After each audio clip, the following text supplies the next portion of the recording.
Hey everybody, Scott Horton here for LibertyStickers.com. If you're like me, then you're right all the time, surrounded by people in desperate need of correction. Well, we can't all have a radio show, but we can all get anti-government propaganda to stick on the back of our trucks.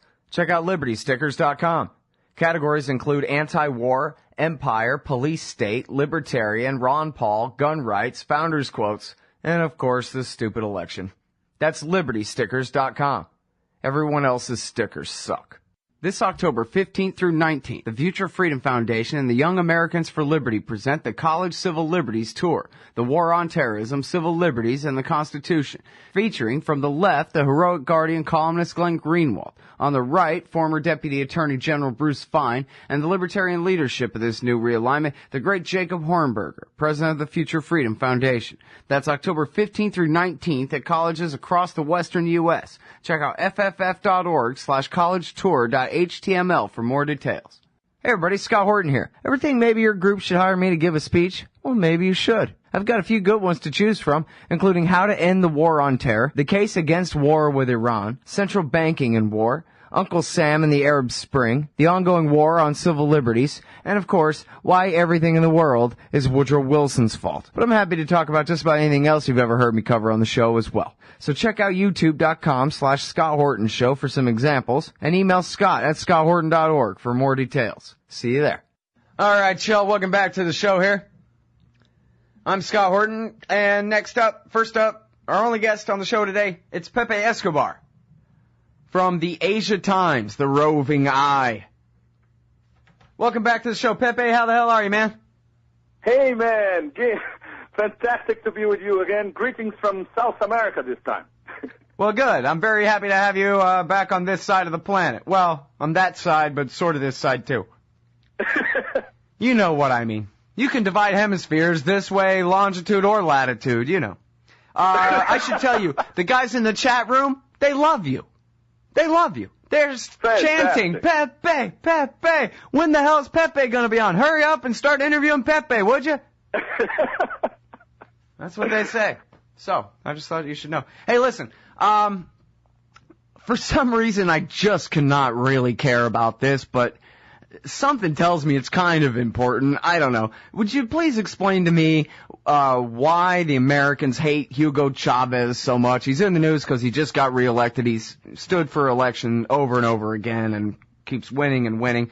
And I know the Americans hate his guts, and I guess Greg Palast told me that, you know, years ago when he first came to power, he took $20 billion out of the Federal Reserve and started undercutting the IMF and the World Bank and making low-interest loans to other nations in South America, that kind of thing. So, you know, maybe he's not that pliable. But then again, doesn't he have a pretty good relationship with the boys in Houston? And what is the damn big deal about Hugo Chavez anyway, Pepe Escobar? Please.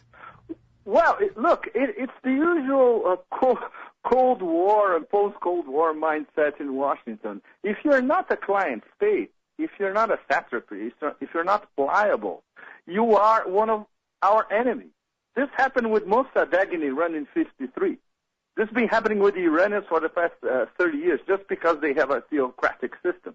This has been happening with Chavez, especially because he sits on the largest proven oil reserve in the world, bigger than Saudi Arabia. And he's independent. He refuses basically to be Venezuela to be a pliable client state like it was until 14, 13 years ago. Okay, but now here's the thing. Okay, I dig that. However, he's not really that hard to get along with either, though, right? I mean, to me it seems like it's all just PR. On the surface, he goes around calling Bush the devil and this and that, but he sells Houston all the oil they want to buy all day long with no hiccups ever. Right? Exactly, Scott. But there is, in terms of understanding the psychology of Chavez, what happened in 2002, 10 years ago, was very important. This was that attempted coup that lasted less than 3 days. Mm-hmm. It was backed by the U.S. In fact, it was partially organized via the U.S. Embassy in Caracas, uniting the usual suspects, you know, foundations in the U.S., the CIA, the local comprador classes in Venezuela. They prefer to live in Miami sipping martinis than actually trying to care for Venezuelans' problems. So the internal class struggle in all these South American countries plays in favor of U.S. interests. It's the same mechanism you find in Argentina or even in Brazil. It's the same thing. The upper middle classes and the wealthy, they are Washington aligned. They are Wall Street and international financial system aligned. And these candidates who actually represent real people in these countries, such as Chavez in Venezuela, Lula, for the 8 years was president of Brazil, Pepe Mujica in Uruguay, here, our neighbors, Evo in Bolivia, Rafael Correa in Ecuador. These are people who actually represent the real majorities in all these countries. And they want to be fiercely independent. Of course, they want to keep good relations with the U.S. and Europe, with the Atlanticist axis in general, but they want to forge their own path internally in terms of not being slaves on neoliberalism and in terms of foreign policy being independent. So I'll give an extra example. Before the elections, last week, before the elections in Venezuela, there was a meeting in Lima. Most of the South American, Central American countries, and most of the Arab League countries. So they were trying to forge a dialogue between South America and the Arab countries. And in fact, the Arab countries could learn a lot about participatory democracy from what happened in South America for the past 10, 12 years, starting with the first election of Chavez. So this is very important in the near future. And the election of Chavez in the near future will also be very important because it reinforces this path of South American integration. Most of the governments in South America are progressive nowadays. It reinforces their economic union because Venezuela is part of the Mercosur, the South American Common Market. So it's very important in terms of they're trying to do two very important things. Inside their own countries, try to create a more equal society after 450 years at least of exploitation by Spanish colonialism and then these local comprador classes, right? And in terms of foreign policy, being really, truly independent. And that's why South America especially, they are respected all over the developing world nowadays because they are forging their own path in terms of foreign policy. And with Chavez, it's the same thing. This demonization of Chavez, especially in the U.S., in most of Western Europe, like if you read the Spanish papers or the French papers, it's cartoonish, in fact. And in the rest of the world, he's hailed as a true developing world leader because he is fiercely independent. Of course, and it seems like, there could be some pushback in some places, but for the most part, it seems like there's no going back from this either because the days of old colonialism where if you're brown, we could just kill you all and it doesn't matter at all. At least in this hemisphere, I don't think that'll play quite as well anymore. And especially now that there's no Soviet Union, right? That was the excuse for butchering women and children in El Salvador was, hey, it's either this or the Reds. But without the Soviet Union as the excuse and with, the American empire so focused on the Middle East this whole century so far, and so many different countries in Latin America gaining their independence, holding free elections and electing leaders who, it's not like they're militarizing or arming up to repel an invasion or anything. They don't have any reason to really fear one. They know that the American empire can't really invade them. We can try to do coups, but they're getting better and better at avoiding those, right? Like Chavez survived his coup 10 years ago. It seems like basically it's a done deal almost. This is the not as prominent, but this is the Latin American spring. It's been going on for 12 years, 15 years. Absolutely. It started with Chavez. Well, Lula was very instrumental as well. Lula and Chavez, they always got along very well, although their platforms and their programs differ a lot. The path towards creating a more equal society in Venezuela, if you analyze it from a political analysis point of view, is almost, he defines it as socialism for the 21st century. He has some hallmarks of socialism, but it's not, because neoliberalism is still strong in Venezuela. In Brazil, it's a mix of more egalitarian platform and also neoliberalism as well. Lula played both sides of the story very well. No wonder Lula in Wall Street was always hailed as a hero as well. And by, successive American administration, the Bush and the Obama administration. But still, he managed to get 30 to 40 million Brazilians out of poverty, and now they are at least lower middle class. So this is something that never happened in Latin America before. It's the first time, because now there was a wave these past 10 years of progressive governments everywhere. There was a front page yesterday, one of the top Argentinian papers, a fantastic photo. Everybody, clutching their hands.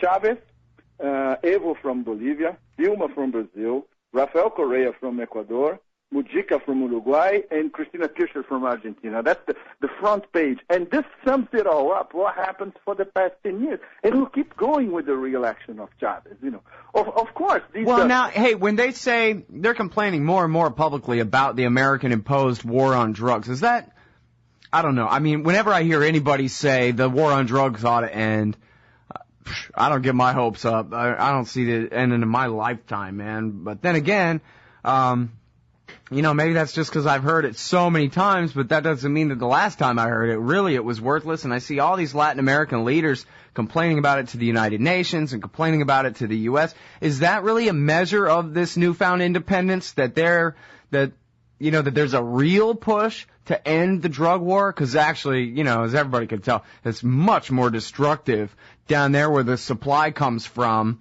at the hands of various military and paramilitary forces backed by the United States, or at least, it's even worse down there for them than it is for the American people, and the horrible effects of the drug war that they have to suffer and all the imprisonment and everything else.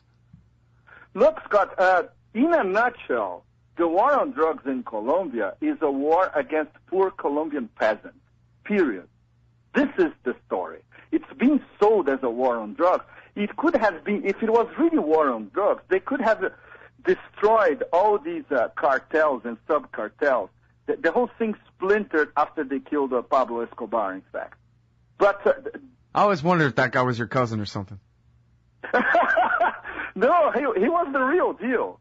He had the most powerful cocaine cartel in the world, and at the same time, he was redistributing wealth. He was a kind of Robin Hood in Colombia. It's a fantastic story. And in fact, if you read the story written by his brother, he wrote the story of Pablo Escobar and their empire from the inside. It's fantastic. It has been published in the U.S. It's easy to find in a pocketbook in the U.S. anywhere, So really, that does sound interesting. Yes, it is. And the narrative of the war on drugs since the Clinton administration is that, in fact, they were fighting the FARC and poor Colombian peasants who were being relocated by basically corporate interests in Colombia. They were appropriating their land. Some of the FARC leaders were involved in narco-trafficking, but not all of them. It's and their right-wing enemies were too, and those were the ones we were backing, right? It's a similar story in Brazil when they were demonizing the landless peasant movement in Brazil, which is the largest landless peasant movement in the whole world. Like, can you imagine if they had something similar in China or in India? That would be, it would turn China and India upside down. And in Brazil, corporate interests and agricultural interests, they have been demonizing these people forever. Because what they're fighting for is very basic. It's a minimal agrarian reform, which is something that should happen all over Latin America. And, in terms of going towards a more egalitarian society, this is the path to go. Lula more or less started the whole thing, but this is a long-term process. Chavez, in Venezuela, this is much more advanced. In Bolivia as well, the indigenous population, which is the absolute majority in Bolivia, they are taking care of their own lands, and the corporate interests are restrained to the eastern part of Bolivia. So this is a very long process, and it started roughly 10 years ago. It's in its infancy, and it involves more political integration. And political integration is like mechanisms like the UNASUR, the Union of South American Countries, which is a very new mechanism, which is much more progressive and relevant than the Organization of American States, the OAS, which is still basically controlled by the U.S. Yeah, so I worry about that. That's really, to me, I think that's too bad that they all have to kind of create a United States of South America just to try to keep their independence from the United States up here in North America, Really, yes, but really representative of South America, in fact, because the OAS was not representative at all. I went to some of the OAS. Yeah, the OAS is just America's gun to their head, right? True. And it sits in Washington, and it has a Washington-centric mentality. That's the problem. So obviously, you can have Colombia supporting you. You can have maybe Mexico with a right-wing government supporting you. But most of the Latin American governments nowadays, they know that the UAS is toothless. So at least UNASUR is making progress. They have still another mechanism, which is the ALBA, the Bolivarian Alliance, which has Ecuador, Venezuela, Nicaragua. So at least the political landscape is moving, and in terms of economic integration as well. To give you an idea, there's some basic stuff in South America, like telecommunications are rerouted through the U.S. So it's crazy. If you call from eastern part of Brazil to Bolivia, you are paying a rate going through a U.S. satellite, which is completely absurd. So now they're improving their telecommunications directly. If you want to go from eastern Brazil to the Pacific, there's no roads and no railways.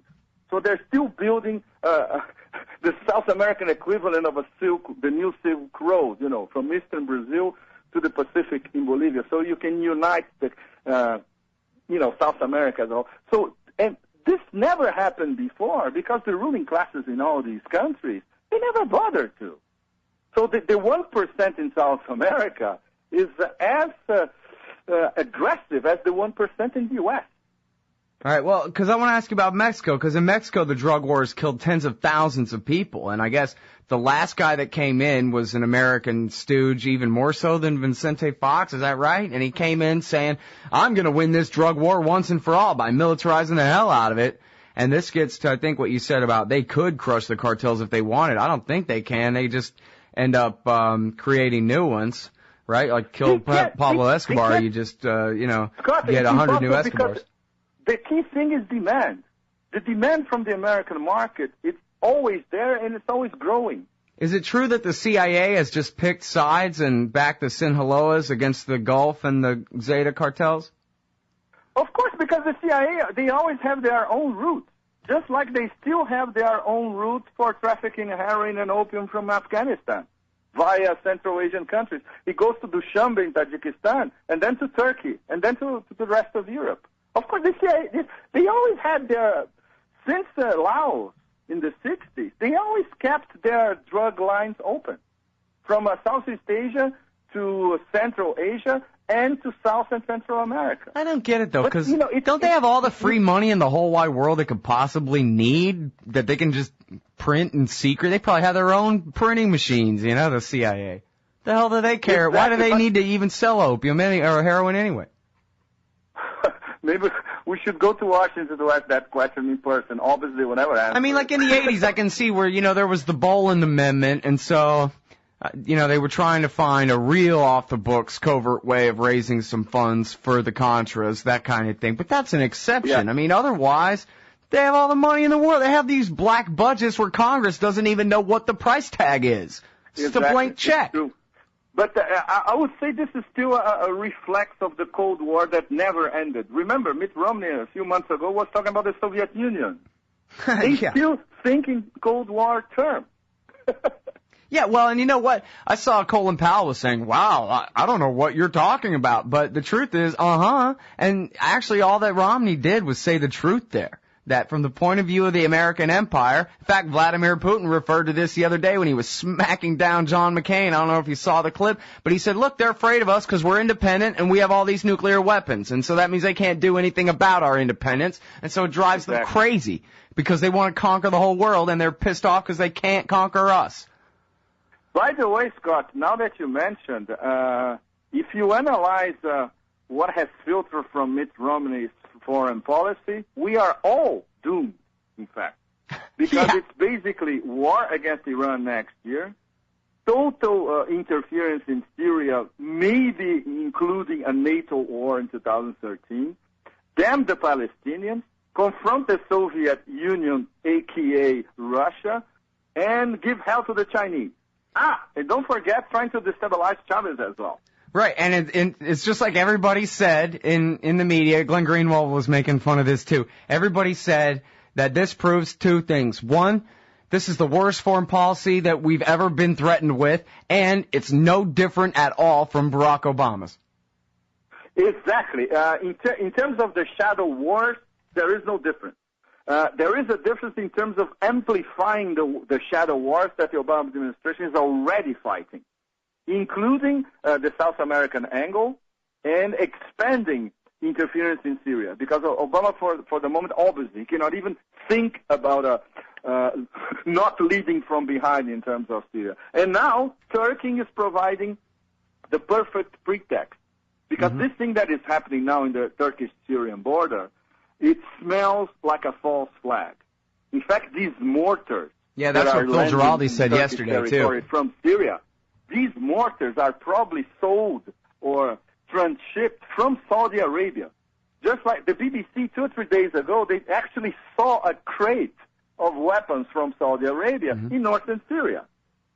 So, and these are now landing in Turkish territory, providing the perfect pretext for a Turkish intervention. And considering that the Erdogan government nowadays, they are completely nuts, and their foreign policy doesn't exist anymore, they are probably seizing on this to try to do something within the next few weeks, and perhaps immediately after the election, and go to NATO again. And NATO, considering that Rasmussen, Secretary General of NATO, is another absolute idiot, they are already laying the ground for it. And by the way, I think a few days ago, there's a special U.S. task force in Jordan. Very, very high level. I think they are laying the ground for something to happen from Jordan to Syria. Soon, Right. Well, let's see. That's what they're saying. I had that story here somewhere. I'm sorry. I guess I lost it. Oh, yeah, here. U.S. military planners sent to Jordan with eye on Syrian war. 150-man task force discusses invasion to establish buffer zone. That's Jason Ditz at news.antiwar.com. It was a New York Times piece originally, though. But man... I'm in a real desperate place here, Pepe, where I have to hold out hope that the generals are going to stop it, right? The generals don't want an American, actual army invasion or anything. What, they want to do an air war? Not, yeah. But this could be done a modified scenario compared to Libya, a sort of limited NATO intervention. They can always come up with it, and outside of the UN Security Council framework, using these pretexts. Now we're being attacked by Syria, we have to retaliate. So instead of talking about Chapter 4 of NATO, they're going to Chapter 5 directly. And I'm sure that some of those crazy NATO governments, like Cameron in the UK and Hollande in France, they will be in favor of it. I'm absolutely sure. So, yeah. I don't know, man. It seems like there's a reluctance. I don't know. What do you do if you're an American imperialist, and especially, if you're a Democrat or a Republican, that means that, Benjamin Netanyahu's whims are your marching orders. So, what do you do if you know better and yet you're just compelled to continue intervening and turning Syria upside down? Because, anybody, any dumbass, anyone could tell you, hey, guess what? What's coming next in Syria, assuming you're actually able to get rid of this regime, is going to be really bad and for a long time. And, it's going to be like Iraq was. Absolutely. No, and worse than the Lebanon war that lasted, 15 years or so. Right, and then what's next for Lebanon? It's going to spill over into Lebanon. It already is spilling over into Lebanon.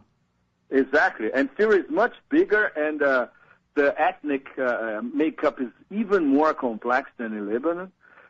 All the major local powers are involved, not to mention far away Russia and China, because they have very, very close interest in. You know that for China, Syria is in the new Silk Road, the Chinese version. Syria is absolutely essential for them as well, because of trade, commerce, and also because of gas as well. And then that the story that we didn't even talk about, which is the Arab pipeline. and the interest behind them. What the Qatar wants, which is not exactly what Turkey wants, what the Syrians want with the Jordanians, which is not exactly what Turkey wants. And, the ramifications are so huge that obviously these people behind Romney, which are the basic neocons that we already know from 8 years of Bush, they have absolutely no clue about the ramifications, just like they didn't have about Iraq. They haven't even been to Iraq before they launched the war in 2003. Well, but that's fine though, right? Because their plan B is always, if we can't make it how we want, we'll just make it chaos. Exactly. In terms of the big picture analysis of this all, one of my favorite guys is a social scientist and political analyst in France, Alain Jacques. Unfortunately, he's never translated into English. But, he has been analyzing this empire of chaos. This is his own expression for 10 years now. It's the best analysis you can find it anywhere. Unfortunately, I have to read it in French or maybe in a Spanish translation. But it's the best analysis anywhere about it's an empire that specializes itself in creating chaos. And then it cannot extricate itself from the chaos it has created. Right, which is so much the better, because they can always just print the money and keep it going, and every general gets a new ribbon, and people read what Elliot Abrams writes, and he gets to keep having a career, and it's great for everyone bad. And when the whole thing collapses, Scott, we all move to a cabin in Patagonia. Yeah, exactly. No, what we're all going to do, 300 million Americans, we're all going to flee to New Zealand, because we all saw the Lord of the Rings, and it looked real lush and nice there. And I'm sure that they'll let us all in. Yes. Amazing. Now, so, I don't know. I want to ask you more questions about Syria here.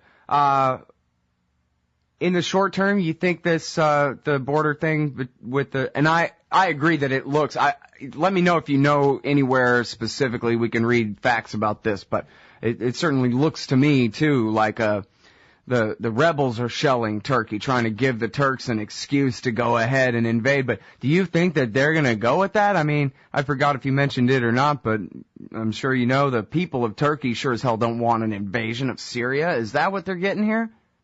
Yes, Turkish public opinion, they don't want an invasion. The Turkish military, they simply cannot organize an invasion because their leaders are all in jail, because they were the leaders of a failed coup against Erdogan. So you have an army with no command, very disorganized. In fact, they're more worried about the Kurds than about Syria. They're worried about the Kurds in northern Syria, and they're worried about the Kurds in Anatolia at the same time. How could they create a third front with let's say, a mini invasion of northern Syria? It's just completely absurd. And they know there will be backlash.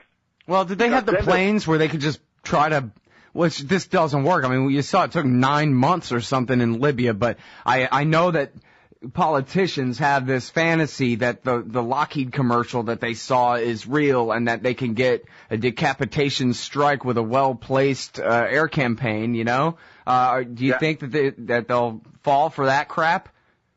No, look, NATO, first of all, NATO, they cannot do the same thing that they did in Libya.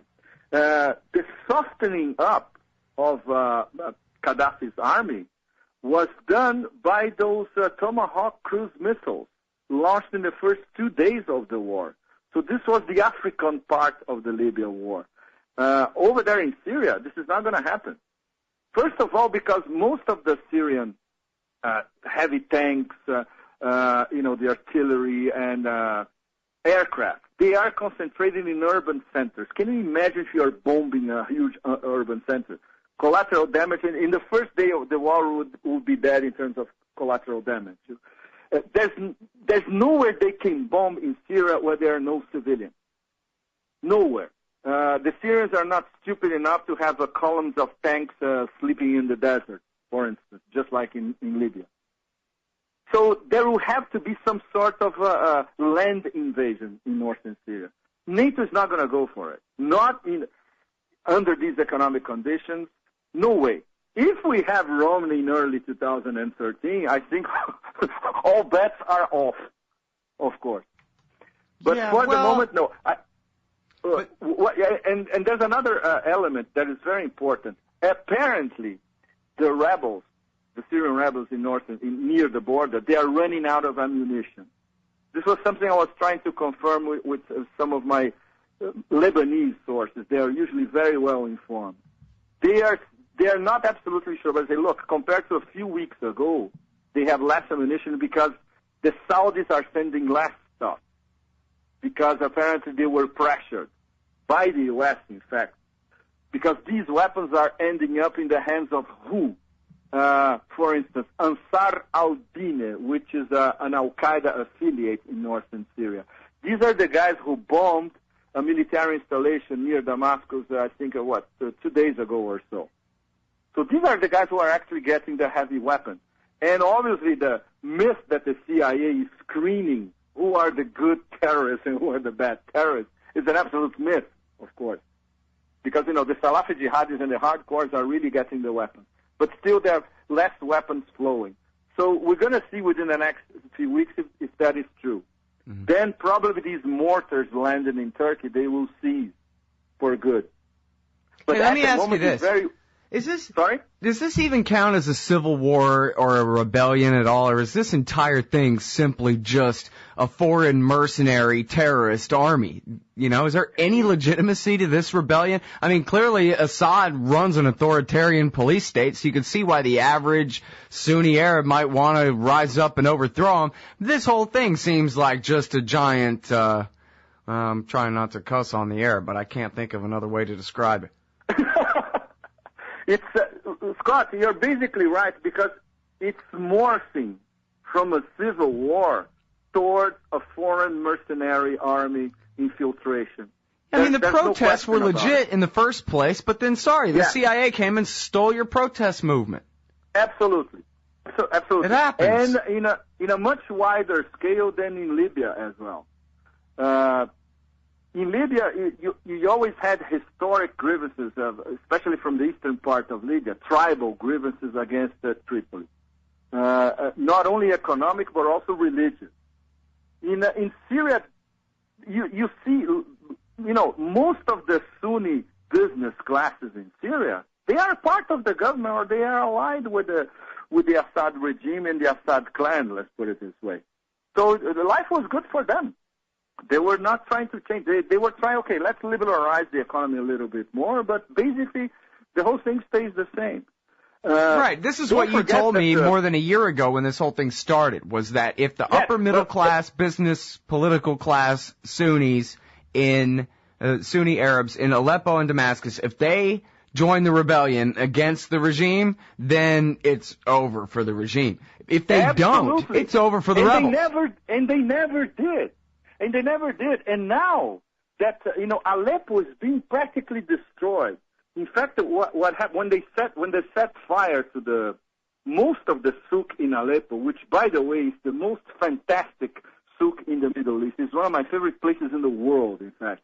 Of course, you have to grieve about a loss of people, but also grieve about loss of, this is something that, it's the spirit of the Silk Road of centuries ago, still preserved in this souk, and a major employer for almost half of the population of Aleppo, which has families or has commercial ties linked to the souk, and the destruction of the souk started basically provoked by these Salafi jihadi crazies who took refuge in the souk. They set fire to some of the shops to flee the Syrian army, and then the whole thing caught fire. So it's their fault in the end, It's absolutely horrible. And the city itself, I was looking at some pictures from Aleppo 1 or 2 days ago. Even the downtown, where the souk is very close to the citadel in Aleppo. It's downtown Aleppo, basically. It's practically destroyed, not to mention some surrounding neighborhoods. And this is probably the oldest city in the world. In fact, they are always competing, Aleppo and Damascus, to see which one is the oldest in the world. And it's been totally destroyed, especially these past 4 or 5 months, because the rebels decided to merge into some neighborhoods in Aleppo because they thought they had protection. And now the people in Aleppo themselves, they are saying, no, they come here, they occupy our houses, they don't leave, and they destroy our neighborhood. So there is no popular support at all. The support that they have is in the Sunni countryside, which is the fucking middle of nowhere. It's the desert. There's nothing over there. Yeah. Well, this is the same thing that they did in Iraq, too. Desert and ultra-Islamic, extremely conservative, and Wahhabism is very strong. The border with Jordan and the border with Syria. So this is the so-called popular support that the rebels have at the moment. Mm-hmm. Yeah, well, I mean, that's the thing about these guys is that they're crazy killers, which is why, on one hand, they become the forefront of the actual rebellion. But, of course, as you're saying, they have such a slash and burn policy and they're such jerks, basically, that the population gets thoroughly sick of them. And, of course, at antiwar.com, we were covering the beginning of the a real movement in Iraq of the leaders of the Sunni Arab-based insurgency against the Al-Qaeda guys. Well before Petraeus finally convinced Bush to let him buy them off and arm them in order to fight these guys. Very early 06, right around the time that they killed Zarqawi, you had leaders of the Sunni insurgency who were actually the Iraqis saying, you know, we'll kill Al-Qaeda if you'll just stop killing us. You know, and starting to push that kind of thing. So I can see what you're saying.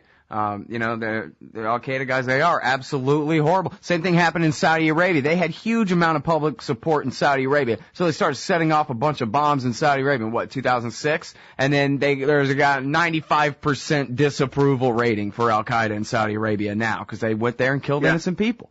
People go, wow, you guys just bomb marketplaces full of women and children? What the hell?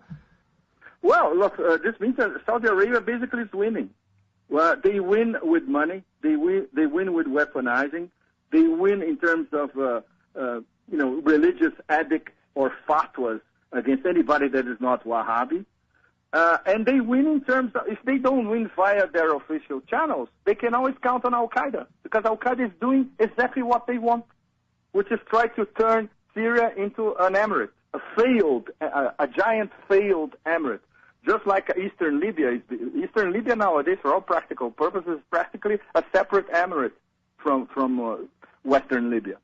This is the Saudi Arabian agenda for Syria, basically. At least Qatar, they are slightly more measured. They are counting on, well, this government one day will collapse, and the next government is going to be politically elected, just like in Egypt, a Muslim Brotherhood majority government. This is the Qatari strategy. It's not as lethal as the Saudi Arabian strategy, but for the moment, the upper hand is with the Saudis. Well, you know, it's funny, and I remember reading, I forgot who wrote the thing, but it was in The Guardian maybe a year ago now that said Prince Bandar is running this whole thing, right? Yeah. Well, now, so if Prince Bandar can just load up, trucks or planes full of jihadist types and send them to Syria, where else can he send them? I mean, I don't know. Just seems strange to me. Isn't that the guy they call Bandar Bush?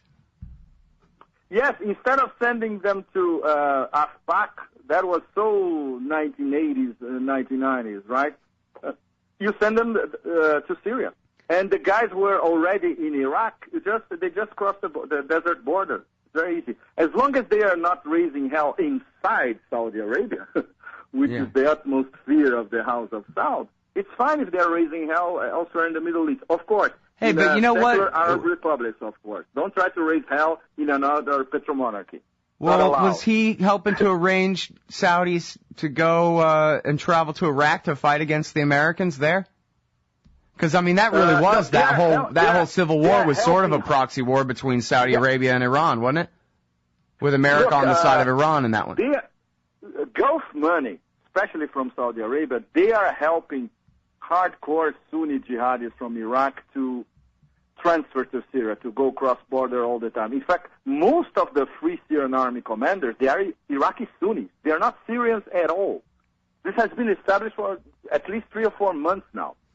It's so funny. So we fight a war for our enemies while our friends are fighting a war against us. Same thing's happening in Afghanistan, too. Look, the Brits invented divide and rule, and it still works.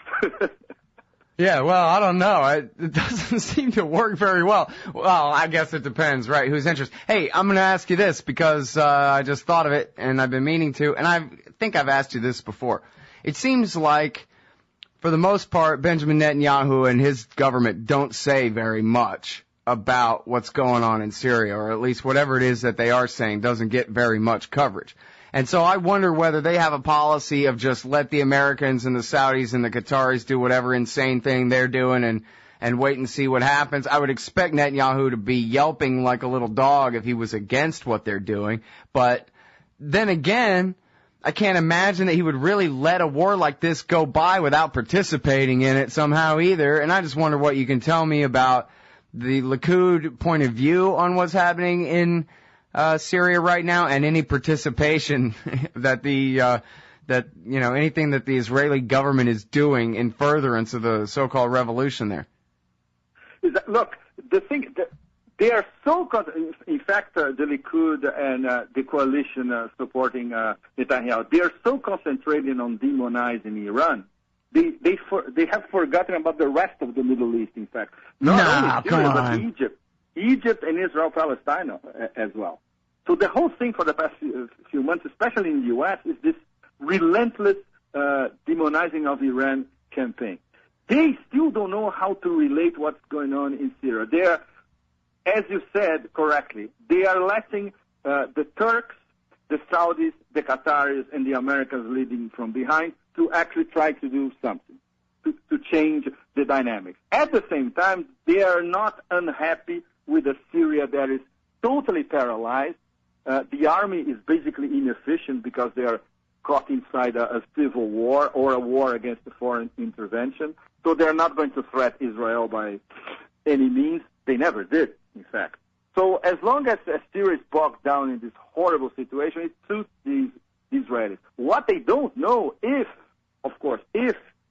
the Assad regime collapses, what's going to happen next? They know that politically, number one possibility is a Muslim Brotherhood majority government, which obviously will be antagonistic towards Israel. But this is a very long shot in the distant future. For the moment, they are happy with chaos on the other side because it's an internal chaos that does not threat Israel.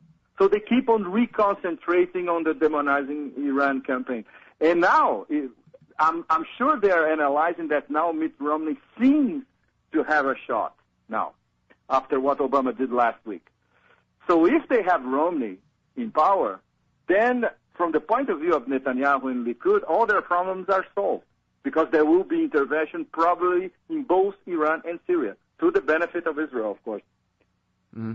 Well, I mean, that's the whole thing. What interest does America have in regime change in Syria other than that's what Israel wants? In fact, Obama even told Jeffrey Goldberg, yeah, this would be a great way to weaken Iran's position, would be by having regime change in Syria. He didn't even pretend there was any other reason for it at all. Yeah, they never mentioned the pipeline angle, which is also important. No? So they can control most of the pipeline routes going through Syria to Turkey, to the benefit of Turkey. If Qatar wants to do something across Syria, to the benefit of Qatar as well. As long as it doesn't benefit Syria itself, or as long as it's not a pipeline connected to Iran, it's fine with them, But that's really the American interest there, other than what the Israelis want. Because I would have just thought that this is a way for Obama really to try to please the Israel lobby without bombing Iran. You know what I mean? Well, what if I just, support some Al-Qaeda terrorists in Syria for you? Would you just settle for that? No, they are crazy because from the beginning they say that they are in Washington. They are in control of who gets the weapons. From the beginning, it's absurd. They never had control over anything. They knew what the Saudis and the Qataris were doing, the Obama administration. They let it run. And suddenly they are confronted with an inundation of weapons in northern Syria that they have no control of. And they don't know what's going to happen next. Once again, we're going to have probably another Afghan scenario in the 1980s. You remember what happened when the Soviet Union left. All those weapons over there, they ended up in the hands of Hekmatyar, Massoud, Dostum in Uzbekistan. So it was a major civil war for at least 4 years. And what emerged out of it? The Taliban. Yeah. So we could have a similar scenario in Syria as well. It's not far-fetched at all. And obviously, this leading from behind motto, it's meaningless as well. It means leading from nowhere, in fact. The actual drivers in Syria are Turkey, Saudi Arabia, and Qatar. That's it. The U.S. is practically nowhere to be seen. Now, with this task force in Jordan, maybe things will start to change, more proactive, But until now, there's no leading at all.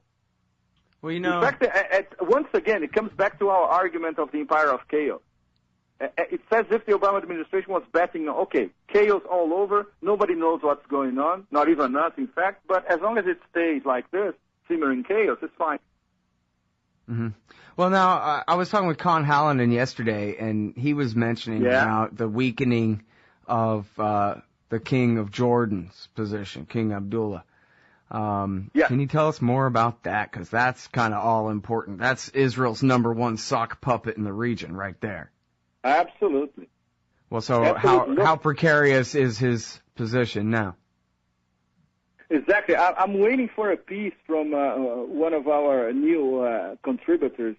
She was at this huge demonstration, and she had some good contacts inside, and I asked her to do a piece for Asia Times explaining all the currents, who is going against each other, who is actually organizing the resistance against the monarchy, basically, which is now a wide array of forces, not only the Muslim Brotherhood, but some Bedouin chiefs as well. So this is very important. They used to be linked with the monarchy forever, and now they're changing sides as well.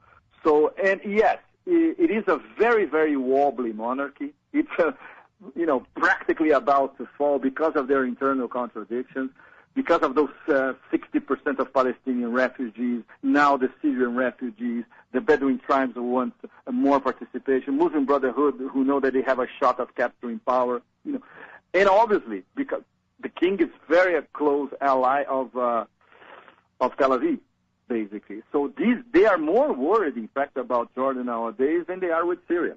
Because actually Jordan could collapse before Syria. There's an 80% chance, in fact, within the next 2 months. Yeah, so, that's the whole thing here. He has another prime minister. They're calling for a theoretical. Of course, it's going to be sham elections once again. They're not going to be free, fair elections like they were in Egypt, for instance. Jordan, it's as much a police state as Syria is, in fact. The thing is, we never talked about it in the West because they are one of our bastards. Right. There's not much difference. And in terms of exporting their intelligence and repression know-how, they export it to the Gulf monarchies as well. It's one of the reasons why the GCC wants Jordan to be part of the GCC. Because, in terms of repression techniques, they're very good. Dang. Yeah, well, I mean, that's how they got the job, being the sock puppets of the American Empire, right? But so now it seems to me it's sort of like you're saying America's nowhere to be seen in this. This is all the consequence of the Iraq War is, first of all, the entire, region, just everybody's, radicalized as hell against their local dictators, even more for being the sock puppets of the Americans who did that Iraq invasion. And then, of course, all the inflation from the American Central Bank to pay for the war has caused price inflation all around the world because everybody has to, match to keep their trade balances from being thrown off or whatever. So you have all these, economic pressures on the very poorest people, and along with all this radicalization, you have really this Arab Spring is still going on in full force. It's not going to stop. And when you say things like, the Jordanian regime could collapse before the Syrian one. Yeah, damn right. That's the whole thing. Same thing could happen in any one of those stands where we got bases in Central Asia or whatever. This is the era of the Black Swan event. Nobody can know exactly how it's going to be, but expect to be surprised, It's true. The difference with Central Asia is that in terms of internal repression, it can and it is much worse than in the Middle East. It's especially Turkmenistan and Uzbekistan, these are absolutely horrifying places if you want to have a political stand, or if you're even considering starting a political movement, or even considering criticizing those autocrats over there. And they are shielded because they are shielded by Russia and China as well. They are shielded by the West because the West wants their energy, although they're not getting it. They are totally landlocked, so they live in an alternative universe. Right, yeah, that's what I was just going to say. To the average American, they might as well be on another planet, you know? Yeah, exactly. And everybody wants to grab their resources, especially Turkmenistan. Turkmenistan, in terms of repression, Syria compared to Turkmenistan, Syria is like Switzerland, you know. But Turkmenistan, they have those it's a gas republic. Everybody wants it. The Russians transit their gas. The Chinese have built a pipeline to get their gas. The Americans they used to go there almost every month trying to cajole them to sell gas to Europe via a pipeline still to be built and probably will never be built. So they can get away with virtually anything. So the oil gas angle in all this is absolutely crucial. We still don't have the whole history of everything that's been happening since the mid-1990s, during the Clinton administration, when the whole pipeline in Afghanistan thing started, until today, where there are the ramifications in the Arab pipelines that exist and that they will be built. It's still the new great game on oil and gas, and that thing that I call Pipelineistan for years now. But we still don't have all the pieces of the puzzle. But it all points to the same thing. The U.S. still trying to control the flow of oil and gas, basically to Western allies and basically to profit their Persian Gulf allies. But there are other very powerful interests, Asian interests, Russia, China, Iran, and as consumer markets, Pakistan as well, or the Northeast Asian countries, South Korea and Japan. They have a completely different interest. They want a free flow, but they will deal with anybody. They'll pay whatever price because they want to guarantee their supplies. So that's why these sanctions, the U.S., the EU sanctions, they're not working. Not at all. China is importing even more barrels a day from Iran now than they were 6 months ago. It's over 500,000 a day. Yeah, well, the sanctions are hurting regular people. They're just not hurting the regime at all. If you read the Iranian press, and I receive a lot of stuff from Iranians, great, and they send it in English, you know, and it's great to see because people, just like the sanctions in Iraq, is something that I saw for myself for years. The Iraqi people were paying the price for those 10-year UN-US sanctions, and now the Iranian population and even especially the poor, who, by the way, support the regime in the first place. If you leave the big cities in Iran and you travel to the countryside, most of them support Ayatollah Khamenei, and they used to be Ahmadinejad supporters until recently. Now they're blaming, the mismanagement of the Ahmadinejad administration is true because they don't know anything about economics, but they're also blaming the U.S. and the Europeans because they're squeezing them even more. The whole fall of the Real story, which is, both sides, the internal side and the sanctions, everybody's to blame. And obviously, the population now is regimented against the West. So the Obama administration, they thought they had a constituency in Iran in terms of, trying to capture the hearts and minds of the Iranian population. Forget it. Not with these sanctions and not with what they are suffering in terms of unemployment, inflation, the price of wheat, you name it. Mm. All right, now, when you talk about all this fighting over all those pipelines, and it's been a while since I saw a map, there are maps that show every pipeline and proposed pipeline all over Eurasia, and it's really something else to behold.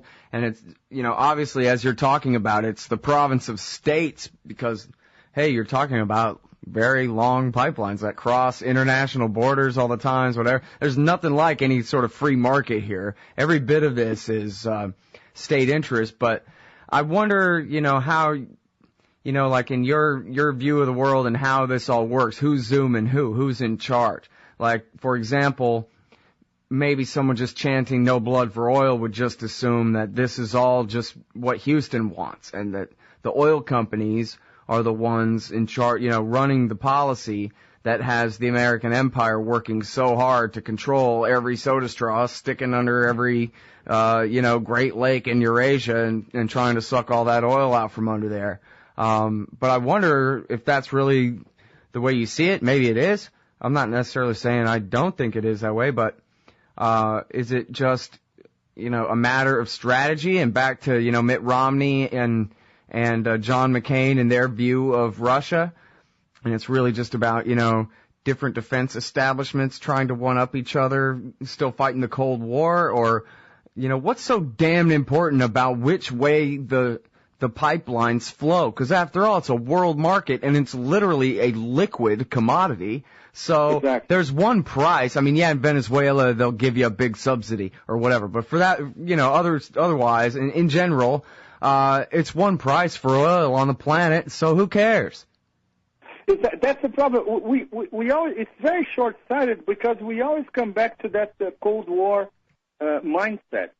In fact, the American energy policy in Eurasia, it's still the same thing. We have to isolate Russia, we have to bypass Iran, and we have to keep China away from the top sources. Obviously, this thing has failed monumentally for the past 15 years. Because, it started with building the BTC pipeline, you remember, no? Baku, Tbilisi, Tehran started with the Clinton administration. Zbigniew Brzezinski went to Baku to negotiate the whole thing.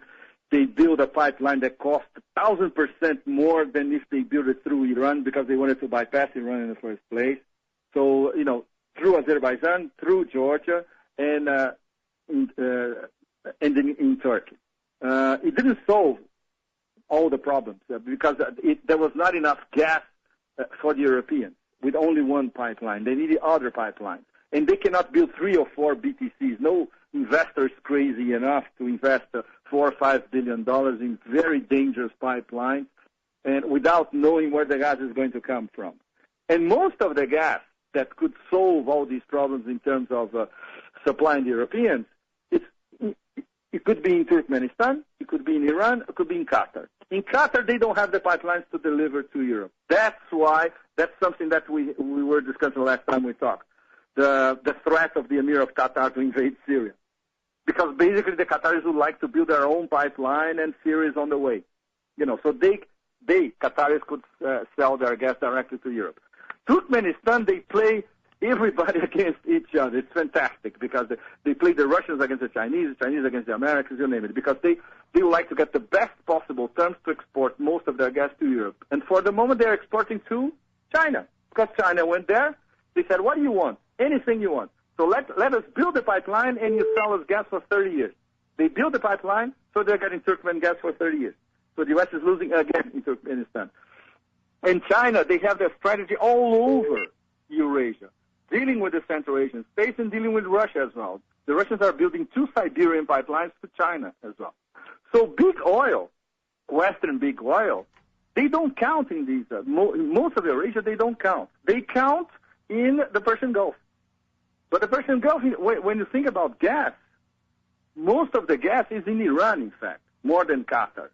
And Europe, they need gas badly because they don't want to be dependent on Russia. So if they are not dependent on Gazprom, they'll have to get their gas from Iran. They can't because the West forbids them. So, you see, when you look at all the interests, Western big oil is losing in 80% of the cases if you analyze on a case-by-case basis. So it's counterproductive. So if you talk to an energy expert, they'll say it is counterproductive, and Europeans acknowledge it off the record. There's nothing they can do about it.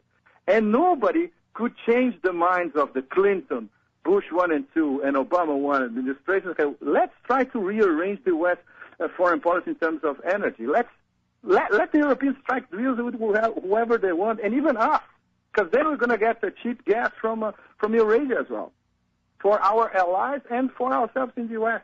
But it's impossible. They still think with a Cold War mentality. They are not going to isolate Russia, Iran, and China at the same time. Forget it. Forget it. Out of the question.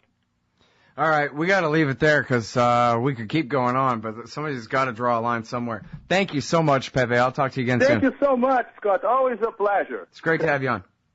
Okay, thank you. Cheers. All right, everybody, that's the great Pepe Escobar from the Asia Times. That's atimes.com. Just look for the best of Pepe Escobar. That's all of it right there in the left-hand margin. And that's it for the show today. Thanks, everybody, for listening. Hey, ladies, Scott Horton here. If you would like truly youthful, healthy, and healthy-looking skin, there is one very special company you need to visit, Dagny & Lane at dagnyandlane.com. Dagny & Lane has revolutionized the industry with a full line of products made from organic and all-natural ingredients that penetrate deeply with nutrient-rich ionic minerals and antioxidants for healthy and beautiful skin.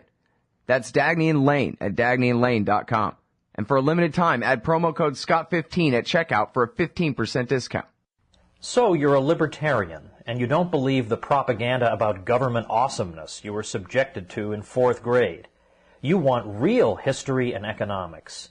Well, learn in your car from professors you can trust with Tom Woods' Liberty Classroom. And if you join through the Liberty Classroom link at scotthorton.org, we'll make a donation to support The Scott Horton Show. Liberty Classroom, the history and economics they didn't teach you. Hey y'all, Scott Horton here. After the show, you should check out one of my sponsors, wallstreetwindow.com. It's a financial blog written by Mike Swanson, a former hedge fund manager who's investing in commodities, mining stocks, and European markets. Mike's site, wallstreetwindow.com, is unique in that he shows people what he's really investing in, updating you when he buys or sells in his main account. Mike's betting his positions are going to go up due to the Federal Reserve printing all that money to finance the deficit. See what happens at wallstreetwindow.com. In an empire where Congress knows nothing, the ubiquitous D.C. think tank is all. And the Israel lobby and their neocon allies must own a dozen. Well, Americans have a lobby in Washington, too. It's called the Council for the National Interest at councilforthenationalinterest.org. They advocate for us on Capitol Hill. Join CNI to demand an end to the U.S.-sponsored occupation of the Palestinians and an end to our government's destructive empire in the Middle East. That's the Council for the National Interest at councilforthenationalinterest.org.